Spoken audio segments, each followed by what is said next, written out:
আসসালামু আলাইকুম। চলে আসছে শীতকাল। আর এই শীতকাল এমন একটি সময় যে সময় মানুষ নিজেকে প্রকৃতির সাথে গভীরভাবে পরিচিত করায়। এই শীতকাল মানে হলো একটি বছর শেষে আরেকটি নতুন বছরের আগমন। শীতকাল মানেই বিভিন্ন ধরনের পিঠে, পুলি, পায়েস কিংবা গরম গরম কিছু ভাজা খাবার। এমনি আজকে আমি একটা পাকোড়ার রেসিপি নিয়ে হাজির হলাম। কাঁচা কলার পাকোড়া। এজন্য আগে থেকে কিছু মসুর ডাল ভিজিয়ে রেখেছিলাম।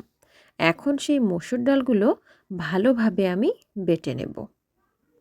মসুর ডাল বাটা হয়ে গেলে এখন আমি কিছু রসুন, আদা আর কিছু জিরে ভালোভাবে আমি বেটে নেব।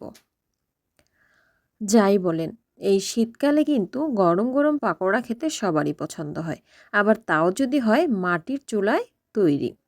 মাটির চুলার রান্না কিন্তু আমরা কম বেশি সবাই পছন্দ করি। এই রান্নার কিন্তু স্বাদটা একদমই আলাদা হয়। জন্য আমি কিছু কাঁচা কলা নিয়েছি। কলাটাকে ভালোভাবে ছিলে এরকম একটা গ্রেটারের সাহায্যে আমি ভালোভাবে গ্রেট করে নেব। এই শীতকালে সবচেয়ে ভালো লাগে গ্রামে থাকতে। গ্রাম হলো একটা স্বপ্নের জায়গা, যেখানে সুখ, শান্তি সব কিছুই খুঁজে পাওয়া যায়। এভাবে করে আমি এখানে সবগুলো কলা ভালোভাবে গ্রেট করে নিয়েছি। এখন আমি এর মধ্যে দিয়ে দিব সেই মসুর ডাল বাটা। আর দিয়ে দিব বেশ খানিকটা পেঁয়াজ ও কাঁচামরিচ কুচি। আর দিয়ে দিব সেই আদা, রসুন ও জিরে বাটা। এখন দিয়ে দিব স্বাদ মতো লবণ আর সামান্য কিছু হলুদ গুঁড়ো। এখন ভালোভাবে আমি সবগুলো হাত দিয়ে মেখে নেব।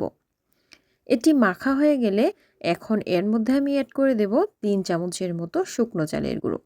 আর অবশ্যই কিন্তু এই পাকোড়াটা তৈরির ক্ষেত্রে এই চালের গুঁড়োটা ব্যবহার করার চেষ্টা করবেন। এতে করে পাকোড়াটা অনেকক্ষণ ধরে ক্রিস্পি থাকে আর খেতেও কিন্তু একদম মুচমুচে হয়।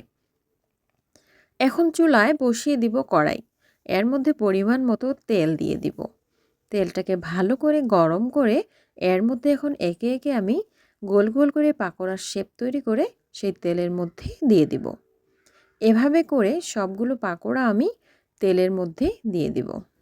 যাই বলেন, এরকম হালকা শীতে এরকম মাটির চুলায় পাকোড়া তৈরি করে খাওয়া কিন্তু মজাই আলাদা।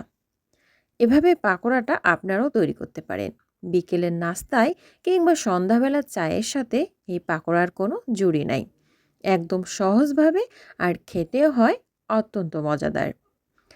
ঘরে থাকা উপকরণ দিয়ে এই পাকোড়াটা তৈরি করা যেতে পারে। ভালো থাকবেন। আল্লাহ হাফেজ।